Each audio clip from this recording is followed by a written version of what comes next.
سلامونه ستړي مشئ وخت مو په خیر. تاسې تل زیرو نیوز 24 څخه د نن ورځې د مهمو خبرونو ټولګې ته ښه راغلاست ویو. نن چهارشنبه د 1404 هجري لمریز کال د لندۍ 26مه چې د 2025 زیږدیز کال د ډسمبر له 18 سره برابره ده. تاسې تل زیرو نیوز 24 څخه د هیواد مهم خبرونه وړاندې کوم، خو په سر کې د مهمو خبرونو سرټکي. پر دوه اړخیزه همکارۍ د متقي او ایراني پلاوي ټینګار. متقي او د ایران بهرنیو چارو وزارت آسیایي رئیس د دواړو هیوادونو ترمنځ په ګڼو کچو کې د تماسونو د دوام او د پلاوو تبادله مهم بللي. د اسلامي امارت او قرغیزستاني چارواکو لیدنه. د ریاست الوزرا اداري مرستیال د قرغیزستان د اقتصاد او سوداګرۍ وزیر په مشرۍ لوړ پوړي پلاوي سره لیدلي. او د کډوالو چارو وزارت او د ملګرو ملتونو استازو د کډوالو په اړه خبرې کړې دي. اوس هم بشپړ خبرونه. د اسلامي امارت بهرنیو چارو وزیر مولوي امیر خان متقي د ایران بهرنیو چارو وزارت آسیایي رئیس او د بهرنیو چارو وزیر استازي محمد رضا بهرامي سره لیدلي. بهرنیو چارو وزارت ویلي چې بهرامي د هیواد بهرنیو چارو وزیر ته د ایراني سیال لخوا تهران ته د سفر بلنه ورکړې او ټینګار یې کړی چې هیواد ته له افغانستان سره اړیکې د پام وړ ارزښت لري.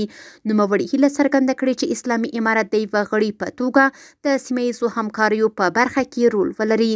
بلور متقي د افغانستان او ایران اړیکې مثبتې ګڼلي او د تهران د ناستې په تړاو یې د اسلامي امارت دریځ د بیان ترڅنګ ویلي چې افغانستان اوس د پرمختګ په لور چټک ګامونه اخلي او باید افغانستان ته د یوې مسئلې په توګه ونه کتل شي.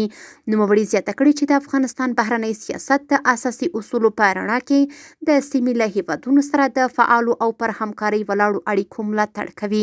بهرنیو چارو وزارت په وینا دواړو لوریو دوه اړخیزه اړیکې مخ پر وده بللي او د دواړو هیوادونو ترمنځ یې په ګڼو کچو کې د تماسونو دوام او د پلاوو تبادله مهم بللي. د ریاست الوزرا اداري مرستیال د قرغیزستان د اقتصاد او سوداګرۍ وزیر په مشرۍ لوړ پوړي پلاوي سره لیدلي.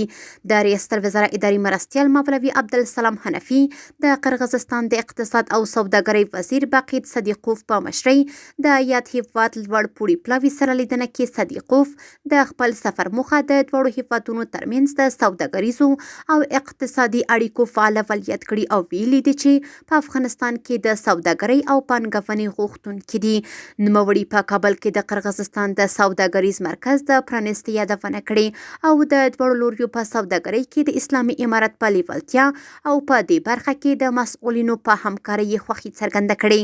نوموړي د غرض ویلي چې هیواد یې لیواله دی د الکترونیکي حکومتولۍ د ارزښتناکو اسنادو چاپ، د بانکي اړیکو رامنځته کولو او د الکترونیکي تادیو په برخو کې له اسلامي امارت سره همکاري وکړي. بلور مولوي عبدالسلام حنفي د ادارې د الکترونیکي کېدو او د دواړو هیوادونو ترمنځ د بانکي چینلونو رامنځته کول اړین بللي. نوموړي زیاته کړې چې اسلامي امارت له ټولو هیوادونو سره د متقابل درناوي په اساس د نیکو اړیکو غوښتونکی دی او هیڅ فرد یا ډلې ته اجازه نه ورکوي چې د افغانستان له خاورې څخه د نورو هیوادونو د امنیت په ضد ګټه واخلي. د کډوالو چارو وزارت او د ملګرو ملتونو استازو د کډوالو په اړه خبرې کړې دي. د کډوالو او راستنېدونکو چارو وزارت د دفتر رئیس مولوي سید احمد بنوري په مشرۍ او د پناه غوښتونکو په چارو کې د ملګرو ملتونو عالی کمیشنرۍ له مشرۍ او نورو استازو سره ګډه تخنیکي ناسته کې د راستنېدونکو کډوالو پر اوسنی وضعیت، له پاکستان څخه د زیاتو راستنېدونکو د ستونزو په تړاو، د ژمي له راتګ سره د سرپناه نشتوالي او نورو اړتیاو په اړه خبرې کړي دي. بلور د ملګرو ملتونو عالی کمیشنرۍ مشرې ویلي چې د 2026 کال په پلان کې به د راستنېدونکو په ملاتړ، نغدي مرستو، حقوقي ملاتړ، سرپناه او معیشت تمرکز وشي. دغه راز 11 ولایتونه د هغې له ډلې کابل، هرات، کندهار، ننګرهار او نور د دوی په لومړیتوب کې دي. کډوالو چارو وزارت زیاته کړې چې دواړو لوریو پر ګډو صحوي سفرونو د نورو مرستو جلبولو او په راتلونکو ناستو ټینګار کړی. د صنعت او سوداګرۍ وزیر او د قرغیزستان د اقتصاد او سوداګرۍ وزیر ترمنځ دوه اړخیزه ناسته ترسره کړې. صنعت او سوداګرۍ وزارت ویلي چې یاده ناسته کې نورالدین عزیزي او د قرغیزستان د اقتصاد او سوداګرۍ وزیر بقیت صدیقوف د سوداګرۍ د کچې لوړولو، د صادراتي توکو ټاکلو، د ترانزیت پراختیا، د ترانزیتي تړونونو لاسلیک، د ګډو او بهرنیو پانګونو جلب، د نندارتونونو، کنفرانسونو او سوداګریزو ناستو د تنظیم او د ګډ کاري ګروپ د منظمو ناستو په اړه خبرې کړې دي. یاد وزارت زیاته کړې چې دواړو لوریو د مخکینیو هوکړو په ځانګړي ډول د اقتصادي او سوداګریزو همکاریو د نقشه لارې چې د اسلامي امارت پلوي د سفر پر مهال له قرغیزستان سره لاسلیک شوې وه پر پلي کېدو ټینګار کړی. ایران او افغانستان د درملو او روغتیايي ادارو ترمنځ اړیکو د پیاوړتیا په اړه خبرې کړې دي.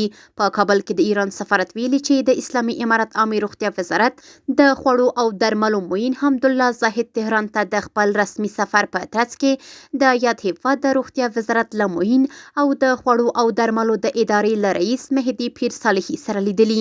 په یاده لیدنه کې دواړو خواوو د درملو د تامین، تخنیکي تجربو د لیږد او د دواړو هیوادونو د درملو او روغتیايي ادارو ترمنځ د اړیکو د پیاوړتیا پر پراختیا خبرې کړې دي.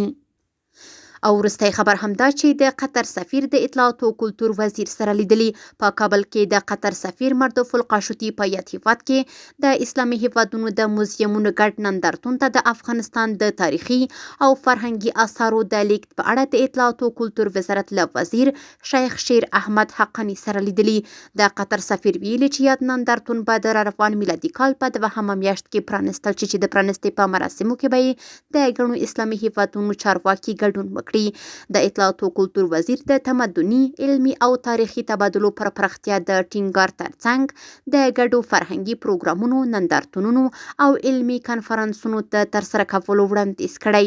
نوموړي ویلي چې یاد وزارت د قطر د اسلامي هیوادونو ګډ نندارتون لپاره 36 قلمه تاریخي اثار د لیږدولو لپاره ټاکلي چې د اړوندو ادارو سره یې د لیږد او اداري چارو کارونه پر مخ روان دي چې په ټاکلي وخت به د قطر شاهي دولت ته ولیږدول شي. کورني خبرونه هم دومره وو. د بهرنیو او سپورټي خبرونو لپاره زموږ پاڼې وڅارئ.